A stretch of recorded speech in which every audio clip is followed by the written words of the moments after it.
भारत का बंटवारा इतिहास के सबसे डार्क चैप्टर्स में से एक है। इस बंटवारे से बना था पाकिस्तान, लेकिन वो बड़े नेता जिन्होंने पाकिस्तान की जिद पकड़ी थी, उनका आखिरी वक्त काफी दर्दनाक था। आज मैं आपको भारत और पाकिस्तान के बंटवारे की मांग करने वाले 4 बड़े नेताओं के दर्दनाक अंत की कहानी सुनाऊंगा। इसमें से किसी को एम्बुलेंस में ही मरने के लिए छोड़ दिया गया, तो किसी को सरेआम गोली मार दी गई। तो वीडियो को एंड तक जरूर देखिएगा, क्योंकि अपना इतिहास नहीं जानोगे तो खुद को कैसे पहचानोगे। सबसे पहले बात करते हैं उस शख्स की जिन्होंने जिन्ना का कदम कदम पर साथ दिया था। दोस्तों, जब जिन्ना देश के मुसलमानों को अलग देश यानी पाकिस्तान की मांग को लेकर भड़का रहे थे, तब लियाकत अली उनका मजबूती से साथ दे रहे थे। वही लियाकत अली खान जो पाकिस्तान के पहले पीएम भी बने थे। तो दोस्तों, लियाकत अली ने 1923 में मुस्लिम लीग को ज्वाइन किया और जल्दी ही इसके दूसरे सबसे बड़े नेता बन गए।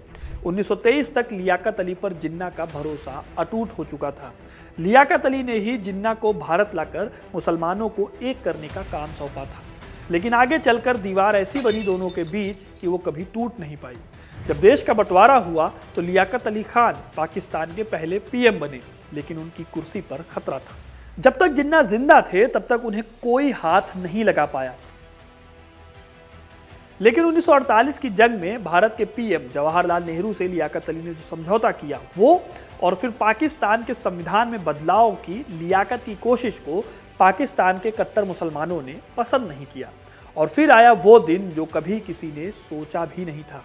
16 अक्टूबर 1951 को लियाकत अली रावलपिंडी में मुस्लिम लीग की बैठक में पहुंचे। लियाकत अली ने जैसे ही बोलना शुरू किया, सभा में मौजूद एक शख्स ने गोली चला दी।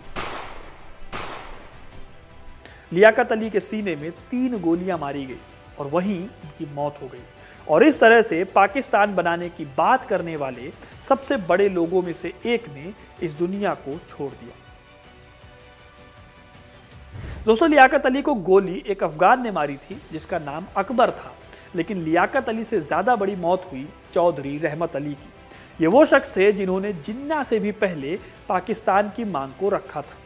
1897 में पंजाब की पैदाइश चौधरी रहमत अली कैम्ब्रिज यूनिवर्सिटी से कानून की पढ़ाई कर चुके थे और अपने कॉलेज के दिनों में ही उन्होंने पाकिस्तान की मांग रखी थी। उनकी इस मांग को तब जिन्ना ने ही रिजेक्ट कर दिया था। तो रहमत अली ने 1933 में एक पैम्फलेट निकाला। टाइटल था now or never, are we to live or perish forever.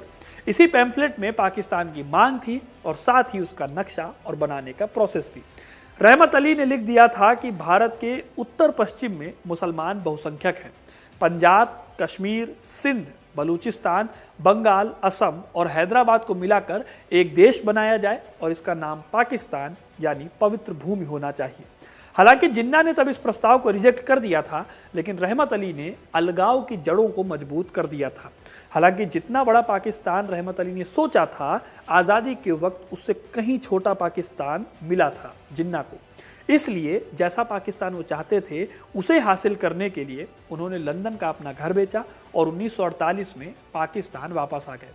Pakistan में वो जिन्ना के खिलाफ खड़े होकर गद्दार आजम के नारे लगाने लगे।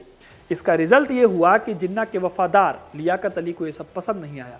इसीलिए विरोध प्रदर्शनों के बीच कुछ ही महीनों बाद पाकिस्तान की सरकार ने रहमत अली की सारी संपत्ति को कुर्क कर लिया और देश निकाला दे दिया। अब रहमत अली ना तो रहे इधर के ना उधर के।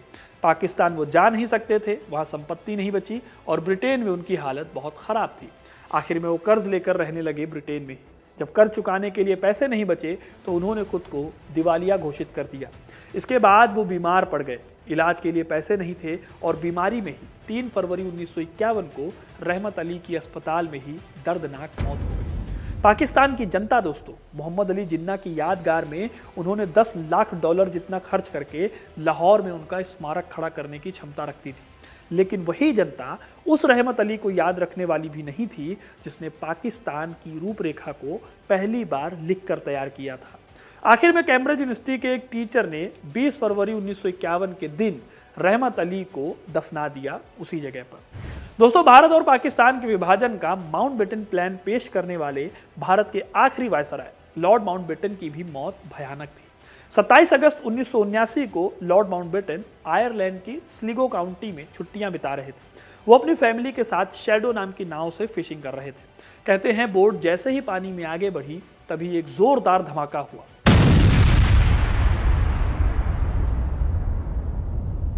ब्लास्ट इतना तेज था कि नाव के टुकड़े टुकड़े हो गए। माउंटबेटन की नाव में पहले से 22 किलो एक्सप्लोजिव रखा हुआ था। इस धमाके में माउंटबेटन, उनकी बेटी और उनके पोतों की मौत हो गई। इस ब्लास्ट की जिम्मेदारी आयरिश रिपब्लिकन आर्मी ने ली। दरअसल उस वक्त आयरलैंड में ब्रिटेन के दखल से आयरलैंड नाराज था। वो ब्रिटेन को सबक सिखाना चाहता था और इस तरह से उन्होंने माउंटबेटन को मारकर अपना बदला लिया। दोस्तों, आखिरी नंबर पर जो शख्स आता है जो पाकिस्तान बनने के लिए सबसे ज्यादा जिम्मेदार है, जी हाँ, मैं बात कर रहा हूं मोहम्मद अली जिन्ना की। जिन्ना का जन्म 1887 को हुआ और वो ब्रिटेन से पढ़ाई करके भारत आए थे। साल 1913 में मोहम्मद अली जिन्ना मुस्लिम लीग में शामिल हुए और मार्च 1940 में लाहौर में जब मुस्लिम लीग का एक अधिवेशन हुआ तो इस अधिवेशन में ही मोहम्मद अली जिन्ना ने अलग मुस्लिम देश का प्रस्ताव रखा। जिन्ना के इस प्रस्ताव को पाकिस्तान प्रस्ताव भी कहा जाता है।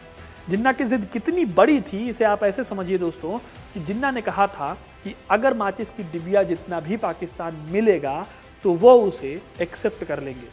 आखिर में जिन्ना की यही जिद थी और जो पूरी हुई और भारत के बंटवारे के साथ ही पाकिस्तान का जन्म भी हुआ। लेकिन इस आज़ाद और नए नवेले पाकिस्तान को जिन्ना बनते या फिर बिगड़ते नहीं देख पाए।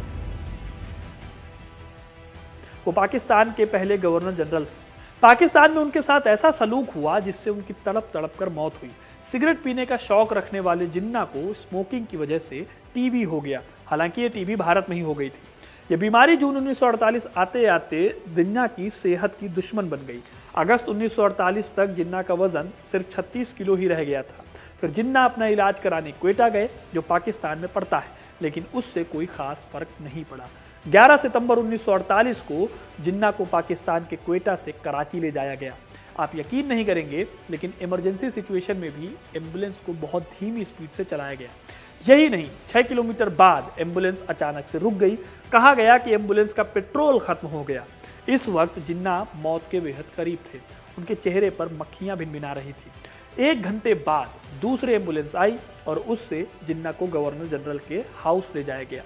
गवर्नर जनरल हाउस पहुंचने के बाद जिन्ना सिर्फ 4 घंटे जिंदा रह पाए और 11 सितंबर 1948 को जिन्ना की मौत हो गई। लेकिन मौत के बाद भी उनके साथ बहुत कुछ होना था। उनका अंतिम संस्कार 2 बार हुआ क्योंकि वो शिया मुसलमान थे और पाकिस्तान की बहुसंख्यक सुन्नी आबादी को इस बारे में पता ना चले, इसलिए पहले फातिमा जिन्ना यानी उनकी बहन ने उनका अंतिम संस्कार शिया परंपराओं से किया। उसके बाद उनका अंतिम संस्कार सरकार ने पाकिस्तान की जनता के सामने सुन्नी परंपराओं में किया। इस तरह जो पाकिस्तान जिन्ना बना रहे थे उसी पाकिस्तान ने उनके साथ आखिरी वक्त में ऐसा सलूक किया। तो दोस्तों, ये थे वो लोग जो पाकिस्तान बनवाना चाहते थे। उनकी जिद ने पाकिस्तान बना भी, लेकिन उसका उन्हें कोई फायदा नहीं मिला। उल्टे उनका बेहद बुरा अंत हुआ।